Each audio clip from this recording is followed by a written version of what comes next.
जय हिंद। एक अक्सर टॉपिक में लड़का फंसता है कि सर गंगा गंगोत्री से निकलती है या गोमुख से निकलती है। हमारे हिसाब से भैया कहीं नहीं निकलती है, और आप भी अगर कंसेप्ट समझेंगे ना तो इस तरह का क्वेश्चन कभी पूछिएगा ही नहीं।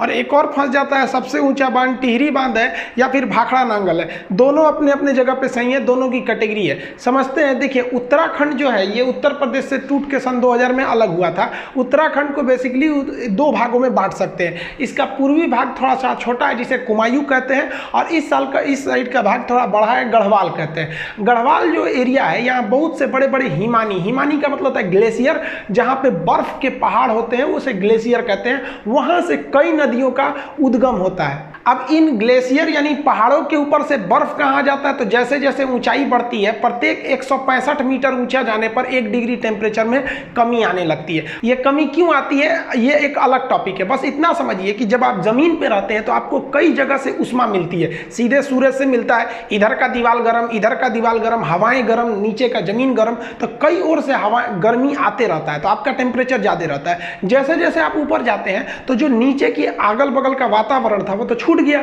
अब केवल आपको सूर्य की गर्मी मिलती है, इसलिए ऊपर जाने पर टेम्परेचर घट जाता है। टेम्परेचर घटने से जो हवा की नमी होती है, जैसे नमी हमेशा हवा में बरकरार रहती है, गर्मी में दिखता नहीं है, ठंडी में दिखता। हम जब सांस छोड़ते हैं ना तो ठंडी में वो नमी दिखने लगती है, गर्मी में नहीं दिखता है। वही नमी इन पहाड़ों से टकरा और एक बर्फ का स्रोत बना देती हैं, और वही नीचे से पिघलकर नदियों का उद्गम स्रोत बन जाता है। तो नदियों का उद्गम स्रोत पहाड़ी का हिमानी यानी ग्लेशियर होता है। अब जरा ध्यान से समझिए, गंगा इस तरह से निकलती है। ये हम 2 इमेज बनाएंगे, इसमें पूरा जगह नहीं लिखे हैं ताकि कॉम्प्लिकेटेड होगा, आपको समझने में दिक्कत हो जाएगी। जबकि अगर आप दूसरा इमेज देखेंगे तो उसमें हम सारी नदियों का नाम वगैरह लिख दिए, इसको हम आपको स्क्रीनशॉट लेने का टाइम दे देंगे। अब यहाँ समझिए, सबसे पहला जो एक जगह है उसका नाम है बद्रीनाथ। उस बद्रीनाथ में एक जगह है संतोपत हिमानी।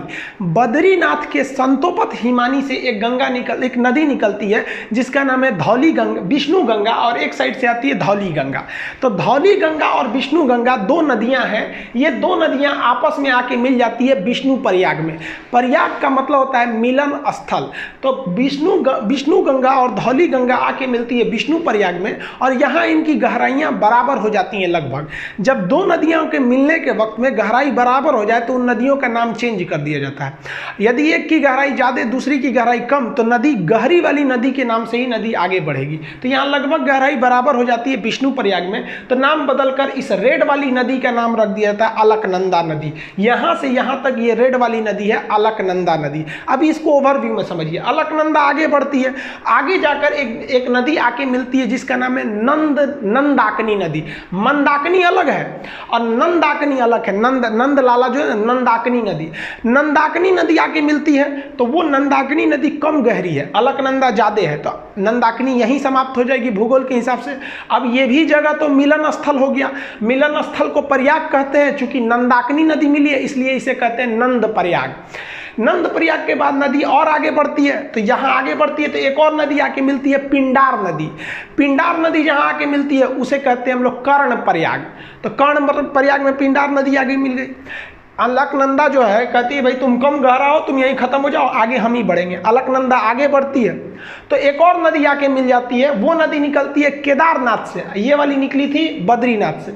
उस नदी का नाम है मंदाकिनी नदी। ये मंदाकिनी नदी आके इसे मिलती है, ये जाके मिल जाती है यहाँ पर। मंदाकिनी कम गहरी, ये ज़्यादा गहरी, इसलिए मंदाकिनी यहाँ समाप्त। अब ये मिलन स्थल है, इसका भी नाम प्रयाग रहेगा, तो इसका नाम हो जाता है रुद्र प्रयाग। रुद्र प्रयाग से नदी फिर आगे बढ़ती है, अभी भी अलकनंदा, इस रूट में बहुत गहरी है अलकनंदा। अब यहाँ से आती है उत्तर काशी जिला से।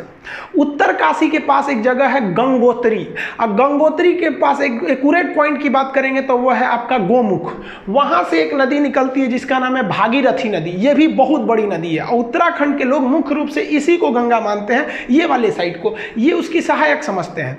तो भागीरथी निकलती है, तो इस भागीरथी के बीच में एक नदी आके मिल जाती है भिलांगना। छोटी सी नदी कहती है भागीरथी चला यहीं पर खत्म हो जा। भिलांगना इस को लेके आगे बढ़ जाती है और भागीरथी भिलांगना को लेके आगे बढ़ जाती है और भागीरथी जाके इस अलकनंदा में मिलती है देव प्रयाग के जगह पे, और यहाँ पर दोनों की गहराई लगभग बराबर हो जाती है, तो इसका नाम हो जाता है गंगा। अब आप बताइए, गंगा तो इतनी नदियों से मिल के बना है, अब इसको याद करना बड़ा टफ है, तो उसको तरीका समझिए याद करने का। देखिए, विष्णु भगवान थे, इन्होंने अवतार लिया, तो कृष्ण भगवान का अवतार लिए थे ये, तो बचपन में कृष्ण भगवान का नाम क्या था? यशोदा का नंदलाला, नंदलाल। तो विष्णु भगवान क्या बने? नंदलाल बने। और ये जब बचपन में थे, आगे बढ़े, तो ये हमेशा इनके कान में बाली रहता था। आप देखेंगे कृष्ण भगवान काल में बाला पहनते थे और गले में उसके बाद रुद्राक्ष की माला। तो लाइन से याद रखिएगा, विष्णु भगवान से याद रखेंगे विष्णु प्रयाग, नंदलाला से याद रखिएगा नंद प्रयाग, कान में बाली पहनते थे तो कर्ण प्रयाग, गले में रुद्राक्ष की माला रखते थे तो रुद्र प्रयाग। और जब इतना चीज कर देते थे तो कृष्ण भगवान का जो रूप हो जाता था वो एक देव की रूप हो जाता था और उनकी वाणी देव की वाणी हो जाती थी। अकेले महाभारत निपटा दिए फाइल अकेले, इन्हीं की तो मतलब उपदेशों को गीता में रखा गया है। तो लास्ट में वो किसका रूप ले लिए? देव का रूप ले लिए।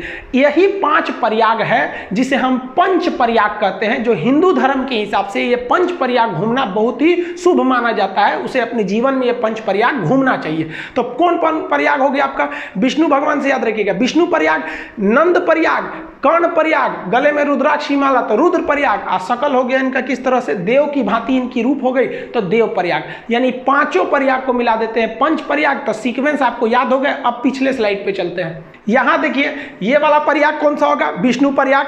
विष्णु भगवान नंदलाला के रूप में जन्म लेंगे तो नंद प्रयाग, कान में पहनेंगे तो कर्ण प्रयाग, गले में रुद्राक्ष की माला तो रुद्र प्रयाग, और सकल हो जाएगा देव के भांति तो देव प्रयाग। ये नदियां हो गई। अब आप बताइए, देव प्रयाग के आगे गंगा बनती है।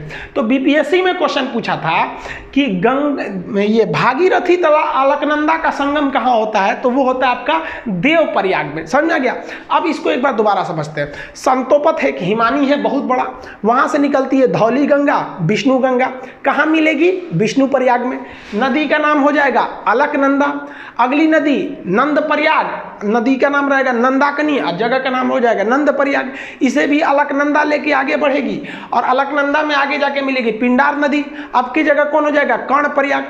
अलकनंदा फिर आगे बढ़ेगी, मंदाकिनी को ले जाएगी अपने साथ, मंदाकिनी को ले आके मिलाएगी तो हो जाएगा रुद्र प्रयाग। गले में रुद्राक्ष की माला हो गई। अब कृष्ण भगवान के पास यही सब तो चीजें थी, अब देव का रूप ले लेंगे। यहाँ पे भागीरथी आएगी अपने साथ भिलांगना को मिलाते हुए और मिल जाएगी देव प्रयाग में, और यहाँ से बन जाएगी गंगा। तो देखिए, गंगा तो भाई साहब निकलती ही नहीं है, गंगा नदी बनती है इतनी नदियों से मिलकर। तो अगर आप ग्रुप डी, खलासी, चपरासी, गैंगमैन, सफाई कर्मी का एग्जाम देते हैं तो गंगा कहाँ से निकलती है? तो मार दीजिएगा भाई साहब उत्तरकाशी जिला के गंगोत्री के समीप गोमुख से।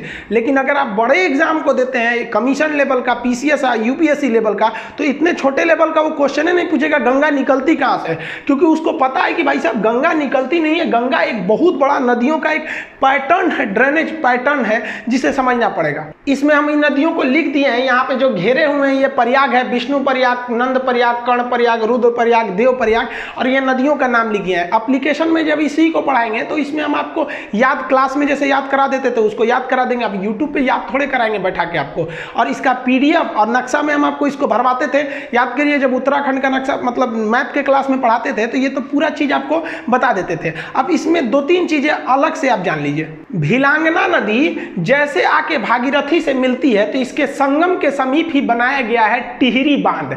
अब ये टिहरी बांध में पानी बहुत भयानक लग जाता है और इस टिहरी बांध पर खतरा होता है, इसलिए टिहरी बांध के पीछे एक सपोर्ट के लिए एक और बांध है जिसका नाम है कोटेश्वर बांध। तो टिहरी बांध किस पर है? भागीरथी नदी पर बनाया गया। इसके सपोर्ट के लिए कोटेश्वर बांध बनाया गया। जब भी बड़े बांध बनाए जाते हैं तो उसके सपोर्ट के लिए पीछे भी रहते हैं। जैसे भाखड़ा बांध बहुत बड़ा बांध है तो उसके पीछे एक और बांध है नांगल बांध। तो भाखड़ा अलग है, नांगल अलग है, ऐसे मिला के पढ़ देते हैं तो भाखड़ा नांगल एक लगने लगता है। अब दोनों बांध की कैटेगरी अलग है, दोनों में कौन ज्यादा ऊंचा है उसको समझिए। देखिए, उत्तराखंड का जो टिहरी बांध है ये तो भागीरथी पर स्थित है, और पंजाब का जो भाखड़ा नांगल बांध है वो किस पर है? सतलज नदी पर।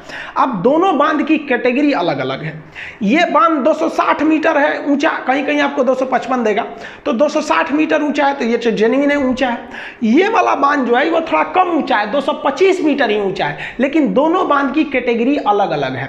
जैसे कोई लड़का है 6 फीट का और कोई लड़की है 5 फीट की, आपसे पूछा जाए सबसे ऊंची लड़की कौन है, तो इसको थोड़ा कहिएगा कि 6 फीट का, भाई साहब तो कैटेगरी अलग होगा, लड़की में तो 5 फीट को रखना पड़ेगा।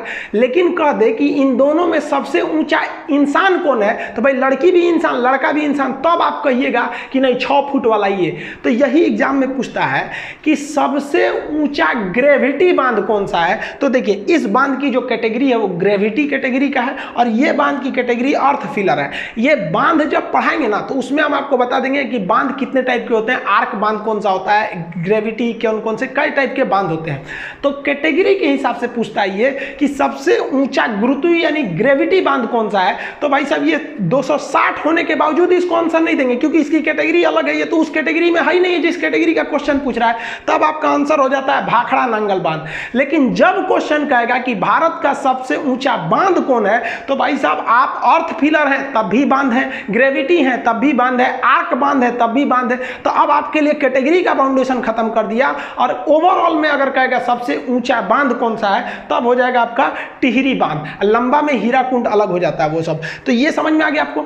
देखिए उत्तराखंड के लोग गंगा को मुख्य रूप से भागीरथी को गंगा कहते हैं और बंगाल के लोग भी गंगा को गंगा न कह के भागीरथी कहते हैं। और शास्त्रों में भी देखिएगा ना तो कई जगह गंगा को भागीरथी बोला गया है। आप बाहुबली का गाना सुनिएगा, जब वो शिवलिंग लेकर गंगा झरना के नीचे रख देता है, वहाँ गाना बजता है कि भागीरथी देख तेरे पास खुद शिव जी चले आए रे। तो आप इसको देखे होंगे ना, शिव तांडव वगैरह भागीरथी बोला जाता है। तो ये भागीरथी को लोग गंगा समझने लगते हैं और उस हिसाब से छोटे एग्जाम में बोल देते हैं कि उत्तरकाशी जिला के गंगोत्री हिमालय के गोमुख से निकलती है। जबकि आप ये कॉन्सेप्ट समझ गए, पंच प्रयाग यानी पांचों प्रयाग में कौन कौन सा सीक्वेंस याद करने का आपको हल्का सा यहाँ बता दिए। हालांकि एप्लीकेशन पे तो जब तक आप लोग क्लास के स्टूडेंट होंगे तो आपको पता होगा, ये सब तो पूरा याद ही करा देते थे।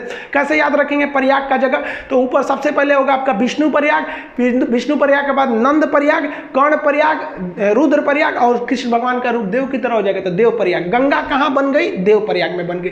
गंगा नदी जो पहाड़ी एरिया से निकलती है, तो यहाँ वाले एरिया में ना जो गंगा नदी, यहाँ मानव बस्तियां बहुत कम है, चूंकि पहाड़ी एरिया है तो प्रदूषण बहुत कम है। और इस गंगा में ना एक बैक्टीरियोफेज पाया जाता है।